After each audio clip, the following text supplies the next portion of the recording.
NASA and the UFO Problem by Charles Lear.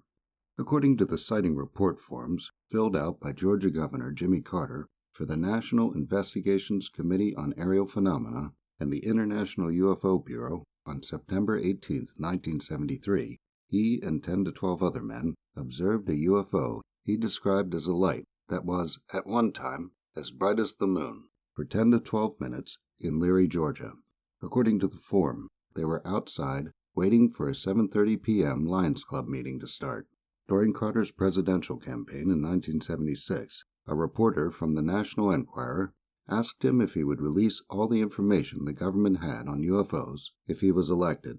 He is quoted in the June 8, 1976 edition of the Enquirer as saying, "If I become president, I'll make every piece of information this country has about UFO sightings available to the public and the scientists.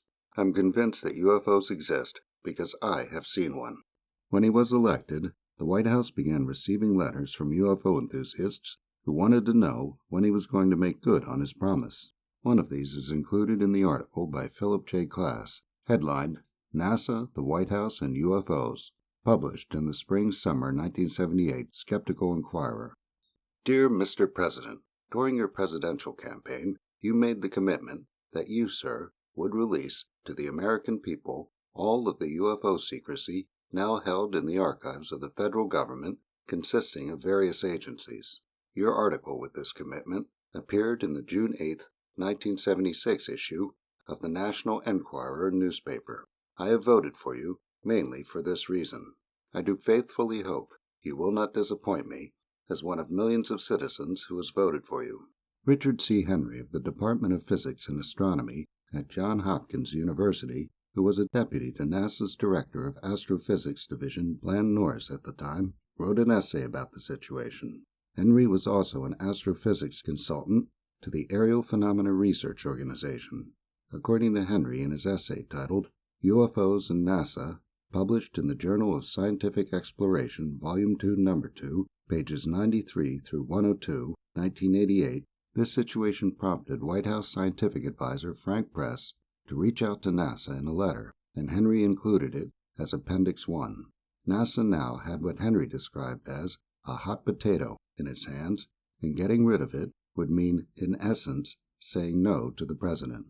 The letter, dated July 21, 1977, is addressed to NASA Administrator Robert Frosch. It begins with this: Dear Bob, we have discovered that the White House is becoming the focal point for an increasing number of inquiries concerning UFOs. As you know, there appears to be a national revival of interest in the matter, with a younger generation becoming involved. Those of us in the executive office are ill-equipped to handle these kinds of inquiries. He wrote that it seemed to him that the focal point for the UFO question ought to be in NASA. He makes two recommendations. The first is that a small panel be put together at NASA to see if there had been any significant findings since the Condon report, and that high-profile people with an interest in the problem, such as Carl Sagan, be involved, as this is a public relations problem as much as anything else. The second is that NASA become the focal point for general correspondence, and that those inquiries which come to the White House be sent to the designated desk at NASA. The reply, signed by Frosch, wasn't sent until September 6, 1977, and is included as Appendix 2. In the letter, it is explained that the Air Force concluded, in the absence of significant findings, that the program warranted no more than routine form letters to inquiries and has been handling the program in that manner since about 1970, and that NASA used form letters as well. It is pointed out that while this is economical, it results in frustration for those making what they consider to be serious inquiries. It is agreed that a NASA panel might possibly discover new significant findings, but before committing to creating such a panel, NASA needed assurance that an inquiry was justified. It is suggested that this could be done by assigning someone to review UFO reports from the last 10 years, who would then make a recommendation. The letter closes with the promise that such an action would be taken if Press concurred. Press did concur in the course of a letter dated September 14, 1977, included as Appendix 4. According to Henry, word leaked out that NASA was designating him as the project officer for UFOs, and this resulted in class sending him a copy of his 1976 book, UFOs Explained, marked "To Richard Henry," with the hope that this may shed useful light on an old controversy and help you and NASA avoid the fate of Tar Baby and the late Dr. Ed Condon. He also says that Robert Schaefer wrote him, using Committee for the Scientific Investigation of Claims of the Paranormal letterheaded stationery, warning him to be prepared to be deluged by mail from every kook and crackpot in the country, and even worse, be prepared for letters from the scientific UFO investigators who will appear reasonable and sane enough, yet are true believers in every sense of the word. Henry replied on October 5, 1977, that he hadn't been assigned. Henry explains on page 96 that NASA has a unique vertical management structure and that every piece of correspondence that comes in is copied and sent out to the lowest level members of the distribution chain for which the secretary feels the information would be relevant.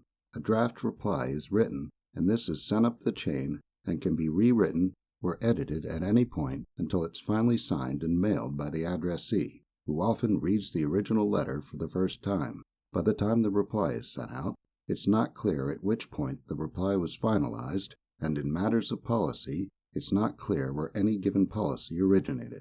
In this case, this worked out to NASA's advantage, as the decision to say no to the president couldn't be blamed on any one person. In a letter to press signed by Frosch, it is explained that NASA was going to continue dealing with UFO inquiries as it had been, but was open to using NASA labs to analyze and report upon an otherwise unexplained organic or inorganic sample, and was prepared to respond to any bona fide physical evidence from credible sources.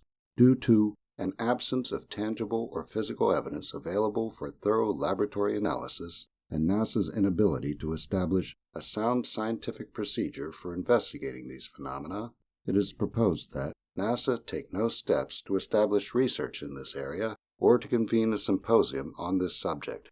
The potato had been passed. Charles Lear is the author of The Flying Saucer Investigators, available at Amazon.com.